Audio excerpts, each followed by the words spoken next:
Los menonitas fundaron en el año 1937 la escuela, la primera escuela en la misión Yalvezanga. A 7 años de su llegada, tenían el grave problema que tenían escuela, pero que no tenían a niños. Entonces intentaban de juntar a niños en Tlet y visitaban a las diferentes tolderías porque la gente seguía viviendo dispersado. Y hay muchos relatos sobre aquella primera experiencia con la escuela. En un relato, un anciano comenta como cuando él era niño, algunos 2 o 3 menonitas llegaron a su toldería e invitaron a los niños de ir con ellos al internado en la misión. Y eso tenemos que imaginarnos, ¿sí? A 7 años de la llegada de los menonitas, llega así un grupo de esta gente extraña y pide a los padres poder llevar a los niños a un lugar y para una cosa que no entendían qué era. Entonces, lógicamente, los padres se negaron.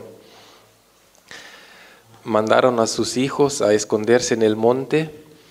Un tío incluso agarró su arco para amenazar a los menonitas, pero los menonitas entonces entraron en contacto con el grupo y les regalaron ropas. Ropa siempre es el otro símbolo. Uno es comida y el otro es ropa, que no tenían comida ni ropa y se les daba comida o ropa. Entonces, después de un tiempo, los menonitas volvieron y allá sí se les entregó a los niños. Y eso se tiene que entender muy bien lo que ocurrió, que con dar ropa los menonitas aparentaban a corresponder a la lógica del compartir. Si nosotros vemos eso, escuchamos eso, que reciben ropa, los padres, ropas y después entregan a sus hijos, suena muy mal, suena incluso bastante mal, suena a un tipo de prostitución o algo así, que se entrega a los niños a cambio de ropas. Pero por eso tenemos que entender lo que ocurrió.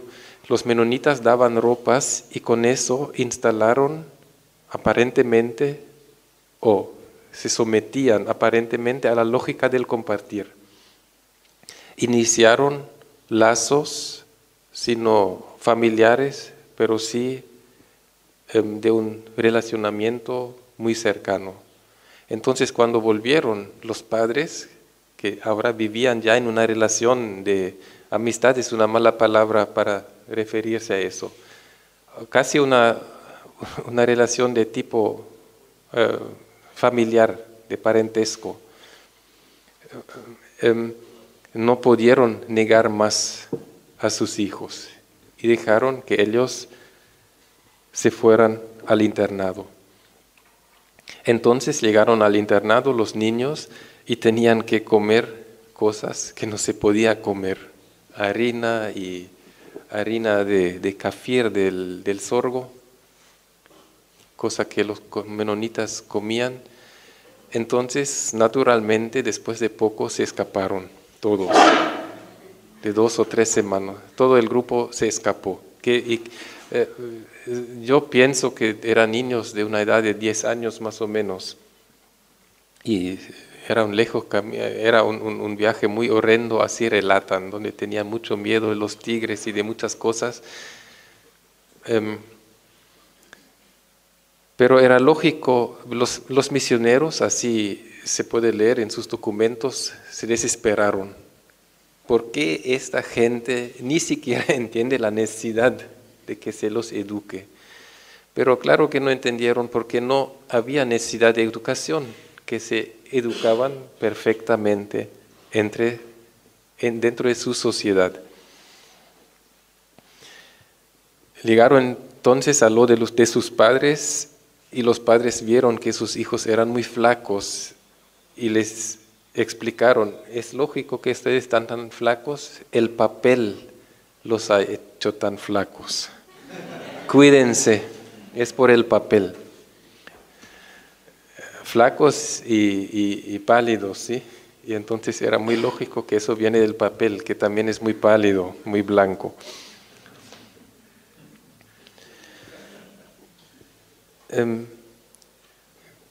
Quiero que mantengamos presente que hablo de procesos bastante complejos y por un lado no puedo abordar esta complejidad en su totalidad acá, pero tampoco tenemos acceso. Estos relatos son muy pocos relatos de gente que eran niños. Tratamos de deducir algunos aspectos de la complejidad, pero nunca entenderemos todo. En final, esta empresa de la escuela no funcionó y el misionero se desesperó y mudó la escuela a Filadelfia, porque en Filadelfia ya vivían los menonitas y allá se juntaba más gente en Tlet. Ya había la fábrica, que está todavía hoy en el mismo espacio, y allá algunos jóvenes en Tlet trabajaban para los menonitas. Entonces eso era una muy buena ocasión para levantar la escuela. Sí, ya había jóvenes y se comenzó de nuevo con esta empresa escolar y allá sí los jóvenes acudían porque estaba en su lugar y además pensaban que la escuela formaba parte de los rituales menonitas. Como el trabajo era un ritual menonita, tenemos que imaginar que no podían entender muy bien lo que era eso, de aparecer a las 7 y trabajar a las 11:30 y después al fin de la semana recibir una plata era algo muy raro. Y la escuela era algo muy raro también, pero compartía la raridad con lo otro, así que en los relatos es un tiempo muy intenso. Aparecieron los primeros Nivaclé, entonces había muchachas Nivaclé, entonces hay muchos relatos también de índole más bien amoroso y esta experiencia con los menonitas, y era un tiempo muy denso para los jóvenes de 15, 16, 17 años. Al mismo tiempo, al norte de Filadelfia había una toldería grande de los Entlet, cada vez más grande, y los misioneros también se iban allá para iniciar la escuela. Y allá no funcionó, a pocos kilómetros, porque allá seguían viviendo a su propia manera. Y cuando no les gustaba más, al principio era interesante, el misionero dijo, busquen leña. El palo santo da una luz muy, muy intensa, entonces buscaban palo santo y ahora siéntense en el suelo, dice el misionero, y ahora búsquense un palito y ahora dibujen en la arena un huevo. Y eso es O, dice el misionero. Entonces eso era divertido, pero después de algunos días ya no era tan divertido y la gente volvía a sus lugares más en el fondo y la escuela dejó de funcionar. En el centro, en la fábrica, frente a la fábrica, allá seguían con la escuela. Allá funcionó porque la gente estaba trabajando y no volvió más hacia el fondo. Y allá también ocurrió entonces el primer bautismo, que era en el año 46. Eso como paréntesis, es interesante también ver las biografías de estos primeros 7 cristianos que ya murieron todos en los últimos años. Tenían todos una biografía difícil. Uno tenía que presenciar los asesinatos de sus padres, otro fue robado, otros 2 habían asesinado a un paraguayo para vengarse de una violación y con el bautismo trataban de escaparse del militar que estaba en su búsqueda. Así que siempre son intereses muy mundanos que llevan a esa decisión de dejarse bautizar. Y es gente joven. lo que es importante saber también, porque no refleja todavía una dinámica dominante en el pueblo, sino es gente, por alguna razón biográfica desarraigada un poco, que se deja bautizar. Pero con estos 7 cristianos se forman 7 agentes muy importantes para ampliar la obra misionera dentro del pueblo Entlit, y siempre estos 7 cristianos aparecen como gente que visita, que invita, para que todos se junten en la misión. Entonces, la cantidad de personas en la misión aumenta y allá cada vez más la escuela se vuelve factible, porque en la medida en que viven fijamente en la misión, lo de la escuela es más realizable. Y después de la capitulación de la cual he hablado, la escuela es asumida por el pueblo Entlit como un instrumento fundamental para acceder a esta nueva vida aspirada. A partir de la capitulación, entonces, la escuela se vuelve un reclamo del pueblo Entlit. Y la gente que a partir del año 60 entró en la escuela, es la gente que ahora tiene 60 años y más, como mi padre, que está totalmente convencida de la necesidad de escuela, porque ellos son la primera generación que ya respondieron a esta nueva convicción de sus padres de que era necesario formarse a través de este modelo de fuera. Entonces, la gente que hoy tiene 60 años ya no tiene ninguna experiencia alternativa a la escuela. Si queremos encontrar experiencias alternativas a la escuela dentro del pueblo Entlit, tenemos que hablar con gente que ya tiene por lo menos 70 años, que ya no son muchos y en pocos tiempos van a ser mucho menos aún.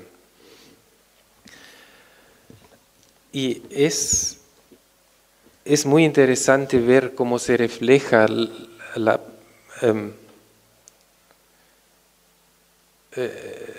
esta nueva experiencia escolar. Si un anciano relata de la vida fuera de la misión, tenemos que entender la misión en 2 niveles, en un nivel geográfico. Entonces, fuera de la misión significa fuera del predio de la misión, pero la misión también es una era, una nueva era. Entonces, fuera de la misión, ¿qué es la misión? Es el tiempo sin misión, es una forma de vivir. Entonces, sin misión, estas 2 eras también coinciden. No todas las personas de la misma manera se entregan a lo de la misión.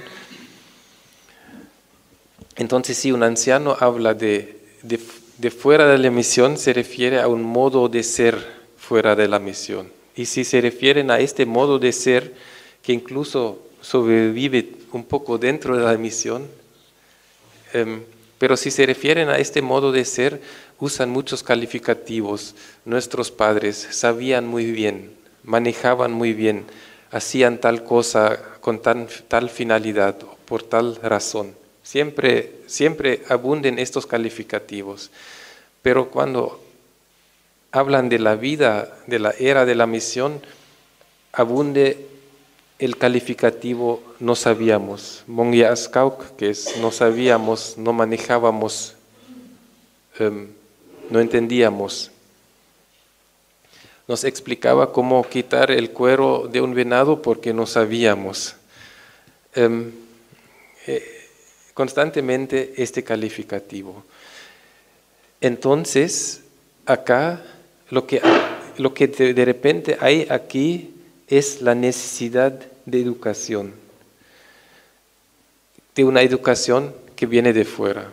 Y es una necesidad completamente asumida por el pueblo a través de esta figura del bautismo y de la capitulación, y es una necesidad totalmente también entendida como justa y necesaria por los agentes blancos. Entonces acá se encuentran una dinámica que podemos decir es coyuntural y la decisión firme de los misioneros que buscan eso mismo, una educación de fuera sobre el pueblo. Eso es el trasfondo sobre el cual se ha instalado la escuela. Y es la única experiencia que la gente ha tenido de escuela. Es una experiencia que está constantemente afirmada por los discursos de la sociedad blanca o de las sociedades blancas, podemos decir en el Chaco, porque se sobreponen la sociedad menonita y la sociedad nacional, porque se les dice constantemente, tienen que entrar a la escuela para avanzar. Es el discurso, ustedes pueden ver de cuántos de ustedes es la motivación para proponer la escuela. Es allí donde yo propongo diferenciar entre educación y aprendizaje. Digo que aprendizaje es lo que ocurre dentro de la sociedad indígena y educación es lo cual se impone sobre la sociedad indígena.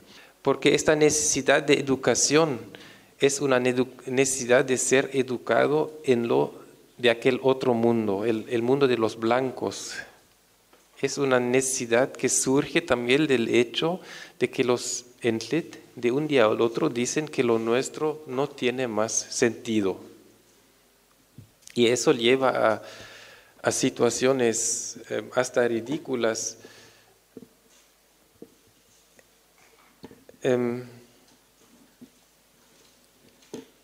Que se piensa que aquello que ocurre en la vida propia no tiene sentido, que no tiene valor. Por ejemplo, en la familia hay una educación, en muchas familias hay una educación muy buena, una educación sexual muy buena, que comienza desde los primeros años, que los niños saben, supongo, mucho más del tema que niños, por lo menos asuncenos,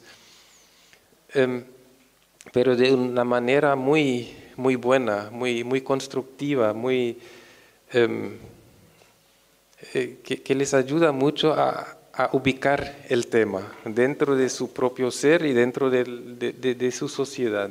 Pero al mismo tiempo los padres dicen, tenemos problemas con nuestros hijos, con nuestras hijas, más este tema recae sobre las hijas tradicionalmente y necesitamos una educación sexual en la escuela. Entonces se hace algo que está totalmente desarraigado de la sociedad, que es ridículo, lo que resulta por un lado de la falta del contexto y por otro lado por la forma en la cual se habla sobre el tema y nunca lleva ningún resultado positivo sobre los niños. Pero los mismos padres están convencidos que lo que aprenden sus hijos en la casa no vale, dirían que no aprenden nada en la casa. Pero piensan que en la escuela aprenden estas cosas.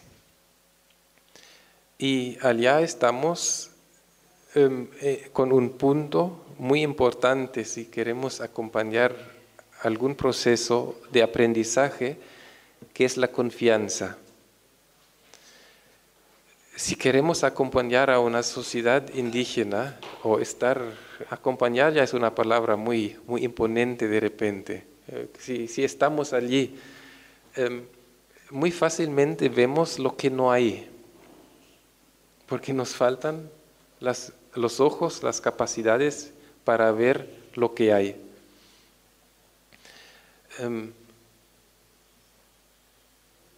Mi propio proceso, me recuerdo que en un tiempo pensaba que estos niños crecen sin que se les ponga límites. Y me parecía mal eso, me parecía una forma de, ya un efecto de toda esta destrucción bajo la cual viven. Y cuando estos niños crecieron, eran personas muy, muy buenas, muy lindas, muy educadas y muy finas, muy cuidadosas. Entonces han aprendido todo lo que diría que era importante para aprender.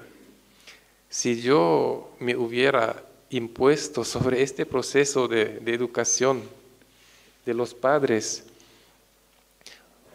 solo hubiera podido destruir algo, porque iba a cortar un proceso que funcionaba, pero cuyo final no podía ver. Entonces necesitamos de confianza de que ellos sepan lo que están haciendo. Hay mucha razón para tener esta confianza. El padre Meliá siempre enfatiza que más que problemas, los pueblos indígenas son las soluciones para los problemas que tenemos hoy.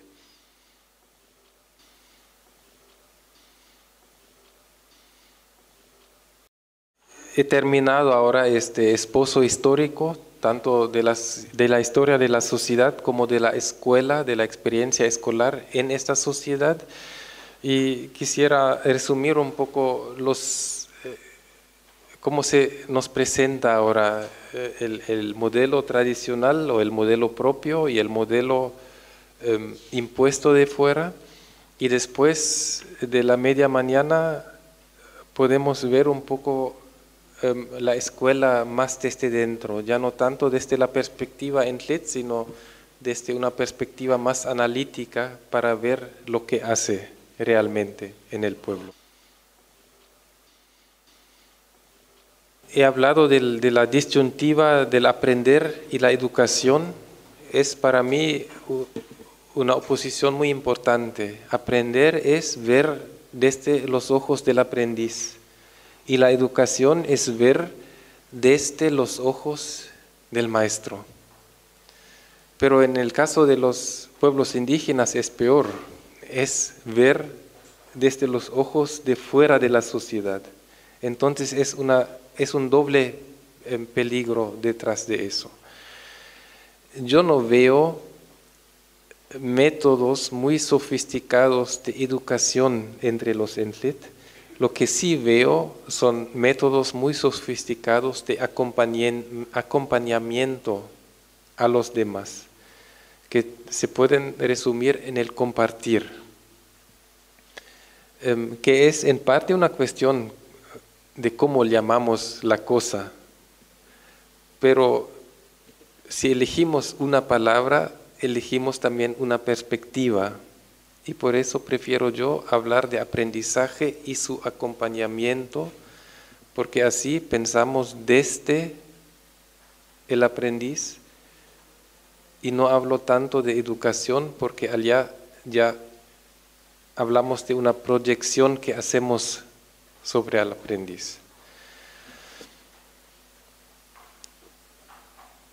La escuela es un aula, es una jaula. El aprendizaje tradicional de los Entlet es un acto social, es eso de la palabra.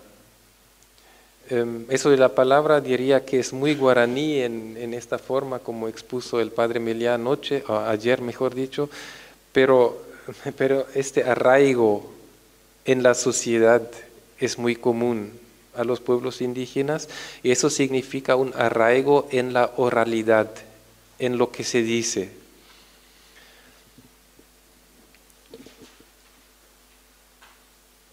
Entonces abre para la recreación, porque cada vez se recrean los contextos, se recrean los relatos, se recrea la memoria, mientras que la escuela presenta algo. No es casual lo pegado que queda la escuela a la escritura, porque la escuela no puede animarse a la libertad de la recreación. sino tiene su papel y se imita.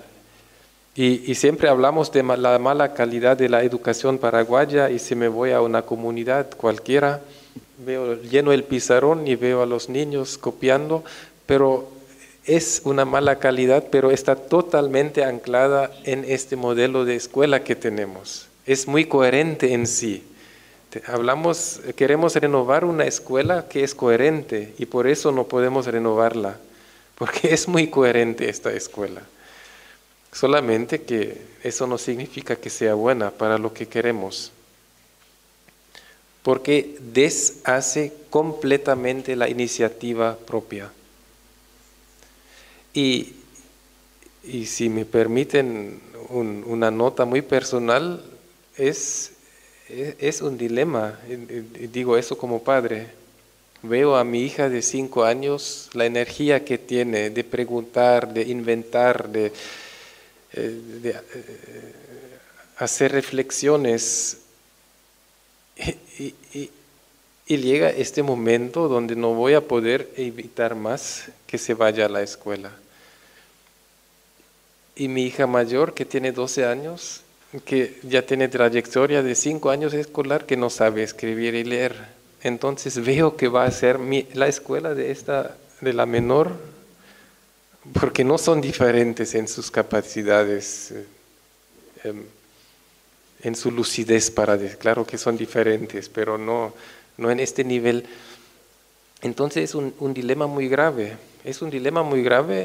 porque no voy a poder evitar la escuela, y tampoco creo que sea bueno, tampoco estoy convencido, o mejor, estoy convencido de que yo no puedo brindarle estas posibilidades de aprendizaje solo como padre que necesita, sino estas las debe ofrecer la sociedad. Para el aprendizaje de nuestros hijos no podemos solamente los padres. Allá nuestra sociedad tiene que funcionar. Eso es muy obvio. Por ejemplo, mi hija no habla como nosotros. Los jóvenes cambian algunas formas de la lengua. Me fascina eso. Habla como todos los niñas de 5 años o de 10, más o menos hasta 15 años. Las niñas usan estas nuevas formas, aunque, bueno, los agarra en la calle, que no está tantas veces en la calle con 5 años, no como la mayor que todo el día está con sus amigas. Hay acá un punto de referencia que no son los padres, porque todos los niños son así, que hablan como habla el entorno y no tanto como hablan los padres.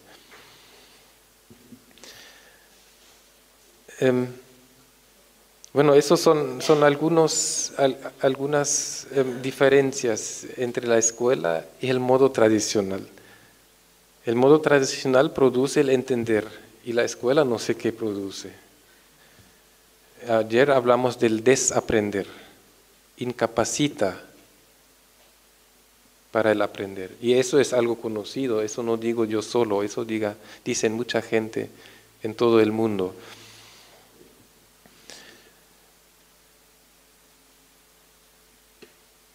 Entonces, eso es una cuestión. Y la otra cuestión sobre la cual tenemos que hablar más a la tarde, es para qué nosotros queremos la escuela. No a la tarde, sino a las 10.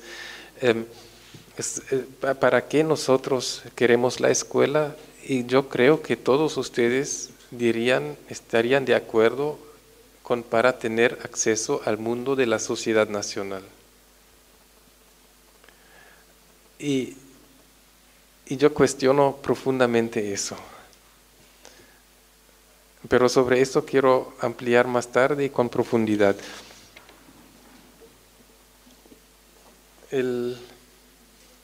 Porque habrá campana, por eso estoy mirando el reloj, para que no me venga primero la campana. Quisiera terminar recalcando una cosa que tal vez voy a tener que decir otra vez más tarde, que hablamos de mundos totalmente diferentes. Hablamos de mundos totalmente diferentes. Y los indígenas, por más que aparentan ser asimilados hoy siguen partiendo en su reflexión de otra lógica. Y siempre, con eso muestro más bien el camino por el cual vamos a ir después. Eso muestra el desafío que significa si hablamos de una educación indígena. No hablamos de enseñar la lengua materna o de relatar algunos mitos en la escuela. Un ejemplo del cual hablamos ayer es la economía, que los Entlet, digo siempre Entlet porque rechazo un poco decir los indígenas, pero se podría decir también los pueblos indígenas en el Chaco y creo que también en el Paraguay, se han fundado sobre el compartir, mientras que las sociedades occidentales sobre la acumulación. Es también una gran contradicción dentro de la misma sociedad paraguaya, ¿no? Si pensamos en los campesinos y la sociedad, para llamarla asuncena, que tampoco es un poco, no se puede decir así fácilmente, pero esta parte más occidentalizada de la sociedad paraguaya. No quiero ahora enfatizar mucho el tema del compartir y de la acumulación, pero recordar que eso influye sobre cómo nos planteamos en el mundo. Y si la escuela no atiende, no piensa desde esta otra forma de ser económico, todos los mitos que se relaten, o toda la lengua materna que se enseñe, no tiene mucho sentido. Es como un folclore. Hay otro ejemplo muy interesante sobre la percepción del humano. Para los europeos, el humano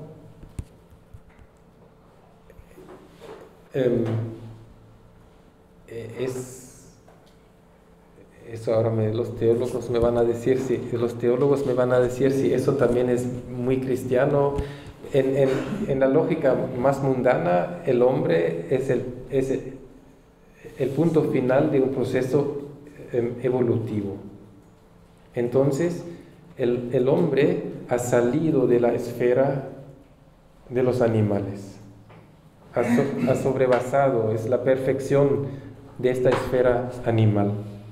En el mundo indígena es al revés, tenemos un amplio tiempo donde los animales y los hombres formaban una misma sociedad.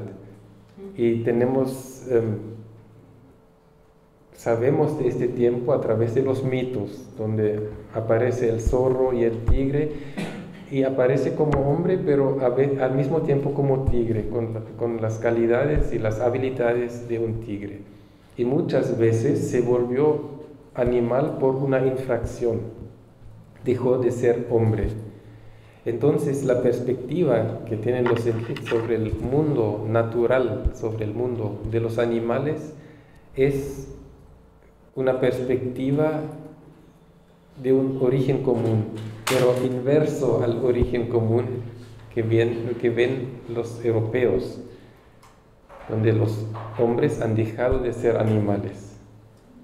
Ahora, de repente eso no coincide con la perspectiva teológica, pero sí es la perspectiva común en la sociedad, en la perspectiva occidental.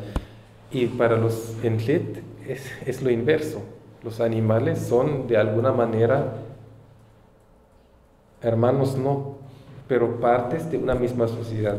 Y eso sigue hasta hoy, que para poder cazar a un venado se necesita mantener estos lazos de relacionamiento, que en el caso de los Entlet funciona a través de un dueño que vigila sobre los venados, y eso sigue vigente hasta hoy, aunque no se reflexiona, pero si alguien no vuelve sin un venado, siempre se razona por las violaciones a este nivel de relacionamiento. Nunca se culpa a las estancias que han desmontado todo, sino se culpa al cazador o a su esposa o a su entorno familiar por haber desatendido una regla social. Eso como para ver que hablamos de mundos completamente diferentes. Y ahora por fin se adelantó el timbre. Quería yo ganarle el... Está bien, y después vamos a seguir.